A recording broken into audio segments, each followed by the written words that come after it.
Die Here het opgestaan, die Here het waarlik opgestaan. Dood, waar is jou angel? Doderyk, waar is jou oorwinning? Die dood is ingesluk, die oorwinning is behaal. Jesus leef en ons met hom genade vir julle en vrede van God die Vader. Hy sorg vir ons.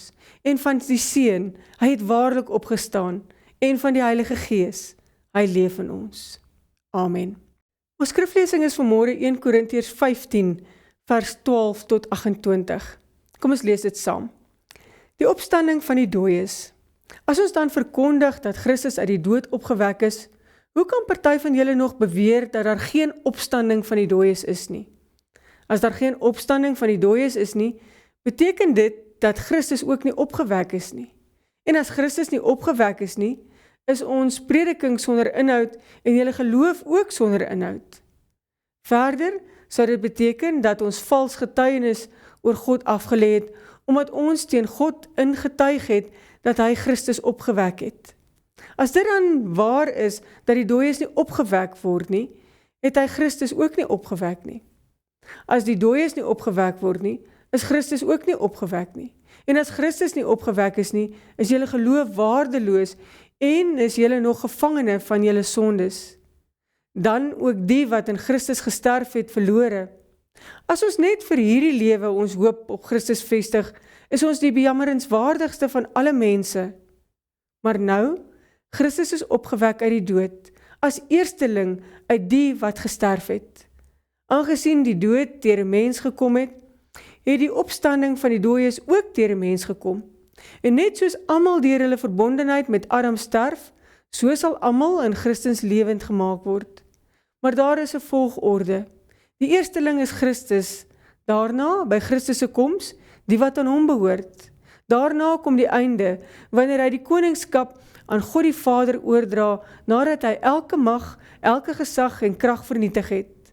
Hy moes as koning heers, totdat die Vader al sy vyande aan hom onderwerp het.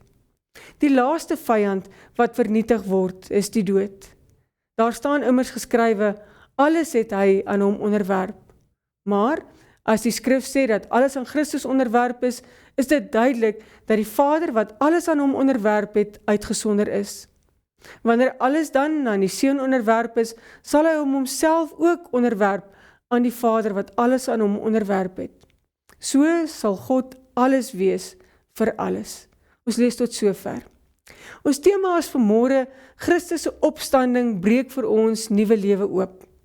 Nou ek is seker daarvan, u het self ook al gevra, hoe is dit moontlik? Hoe kan iemand sterf en 3 dae later uit die dood opstaan? Dit klink mos nie reg nie of hoe? En tog kom ons Here Jesus Christus hierdie aarde binne as mens, uit 'n maagd gebore, en hy sterf as 'n mens, maar staan op as die verlosser. En dit is wat ons glo, dit is wat ons as gelowiges leef. Jesus leef en ons met hom. Kom ek vra dalk 'n teenvraag vanoggend. Hoe sou ons lewens gelyk het as die evangelie op Vrydag 7 April 2023 geëindig het? Ons vier Jesus se dood en dan is alles verby. Dit was Goeie Vrydag, die dag waarop die kruisiging en die sterwe van Jesus Christus herdenk word. En as Christus nog dood was, dan was ons prediking 'n klomp leuns, ons geloof leeg en waardeloos, ons getuienis ook. Alles wat oor God gesê was dan vals en alle Christene was verlore en die dood was vir ons die finale verskrikking. As Christus nog dood was ons gebore om te sterf. En dan was daar nie 'n ewige lewe om na uit te sien nie. Dan was die laaste dag van elkeen van ons se lewensboek die laaste bladsy. En dan slaan ons die boek toe en ons vergeet daarvan. Sonder 'n leë graf sou die kruis niks beteken het nie. Die opstanding is die oopbreek van die lewe en die allesomvattende heerskappy van God. Dit is die hart van die evangelie. Ons dink altyd Kersfees is die hoogtepunt van ons kerklike kalender. Die koms van ons verlosser. Ons is opgewonde en ons wil fees vier oor ons verlosser wat gebore word en dan volg sy kruisiging. En ons is hartseer en vol medelee. Maar ons vergeet die eintlike fees is die opstanding. Want Jesus leef, hy het die dood oorwin. Ons geloof staan en val by Christus en sy opstanding. As Christus nie opgestaan het nie, was al ons opoffering en diens en hierdie erediens ook 'n mors van tyd. Ons sou met ons kerk en ons godsdienst en al die allerelendigste van alle mense gewees het. En dan kan ons maar leef soos wat mense leef wat God nie ken nie, en wat God nie dien nie. Ons kon eet en drink en alles doen wat ons sondige natuur wil, want môre sterf ons vir ewig. Maar Christus het opgestaan. Hier was mense in Paulus se tyd wat sy liggaamlike opstanding bevraagteken het. Die gemeente van Korinthe het dit egter nie ontken nie. Hulle het nie net geleef uit die implikasies van sy opstanding nie. Wat beteken dit dan hierdie hele opstanding van Jesus Christus? Ek weet nie van u nie, maar dalk was daar van u wat nog gekatkeseer het met die Heidelbergse katekismus. Dalk onthou u nog iets wat u daaruit geleer het. Die Heidelbergse katekismus, Sondag 17, vraag 45, het gevra, daardie selfde vraag waarmee die gemeente daar in Korinthe geworstel het. Watter nut het die opstanding van Jesus Christus vir ons? En die antwoord, ten eerste, het hy deur sy opstanding die dood oorwin, sodat hy ons die geregtigheid wat hy deur sy dood verwerf het, deelagtig kon maak. Ten tweede word ons nou ook deur sy krag tot 'n nuwe lewe opgewek. En ten derde is die opstanding van Christus vir ons 'n betroubare waarborg van ons salige opstanding. Kan jy hoor?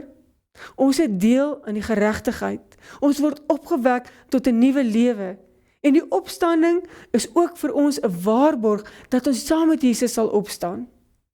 Dit is daar vir elkeen wat glo, vir elkeen wat wil deel in die lewe van Jesus Christus. Jesus Christus het opgestaan. En dit beteken vir elkeen van ons 3 dinge. Ten eerste, dit beteken, hy het my saak met God reggemaak. God was die regter. En voor hom het ek en jy in die beskuldigde bank gestaan. Ons was aangekla vir al ons sonde. En die regter het ons skuldig bevind. Die straf op die sonde, lees ons in die woord van God, is die ewige dood. Maar toe gryp God self in sy liefde in. Hy laat ons uit die beskuldigde bank uittreë en plaas sy seun Jesus Christus in ons plek. Jesus neem ons sonde op hom en sterf in ons plek. En hy staan op as bewys dat sonde, dit wat skeiding tussen ons en God gemaak het, dat dit totaal en al oorwin is. Hy breek daardie skeidingsmure af en hy plaas ons in 'n nuwe verhouding met God. Van Adam erf ons sonde wat lei tot die dood, maar Christus is opgewek uit die dood. Hy is die eersteling wat gesterf het en weer opgestaan het. Christus is die eersteling wat die dood oorwin het. Hy het ons sonde en die dood saam oorwin. En met hom staan ons as sy kinders op en ons lewe. Ten tweede, in sy krag word ons tot 'n nuwe lewe opgewek met Jesus Christus. Staan ons op uit die sonde dood uit. Wie in hom glo, sy saak is reg met God. Ons is vrygespreek van ons sonde of van enige binding wat sonde oor ons kan hê. As sy kinders deel ons in sy lewe, 'n lewe in oorvloed. En daarom kan ons dit uitjubel. Jesus leef en ons met hom. Ten derde, sy opstanding is vir ons 'n waarborg dat ons die ewige lewe het. Paulus skryf in 1 Korintiërs 15 vers 19, as Christendom net iets beteken terwyl ons nog hier op aarde is, en daar is nie 'n lewe hierna nie, is ons 'n hopelose spul mense vir wie ander net jammer kan voel. In Paulus se tyd het bekering tot die Christendom beteken dat jy deur jou vriende en jou familie verwerp kon word.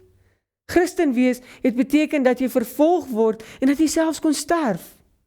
In menseterme was dit op aarde beslis nie voordelig om 'n Christen te wees nie. Dit het jou saak in die samelewing benadeel. En in hierdie lewe het Christene baie dinge verloor ter wille van hulle geloof. As Christen wees net vir die hier en die nou was, het dit vir Christene in Paulus se tyd 'n stuk swaar kry met die dood as finale einde beteken. Ek en jy ly nie so baie vir die Here soos die mense daar in Paulus se tyd nie. Ons is vry om ons geloof te beoefen. Meeste gelowiges word binne gelowige families gebore en word groot met Christelike terminologie. Of ons vier van kleins af Kersfees en Paasfees en niemand bedreig ons lewens daaroor nie. Maar Christen wees kos ons steeds iets. Ons kan nie saam met die sondestroom dryf nie. Ons moet opstaan en vasstaan en soms alleen staan en 'n verskil maak vir die Here. As ons godsdiens net vir die hier en die nou was en die ewige lewe dalk net 'n mooi storie was, dan kon mense eintlik vir ons bitter jammer gevoel het.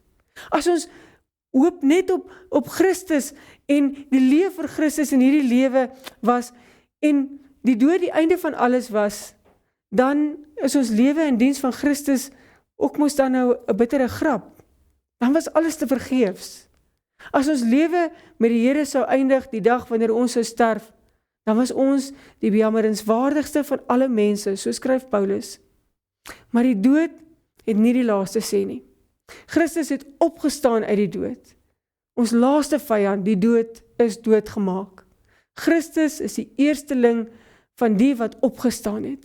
En sy opstanding is nie 'n geïsoleerde gebeurtenis nie. Hy het opgestaan ter wille van ons. En sy opstanding het nie net betekenis vir die lewe op aarde nie. Met hom sal ek en jy opstaan en deel in die lewe hierna. Dit het betekenis vir elke dag hier, maar ook tot in ewigheid. Sy opwekking maak ons opgewek.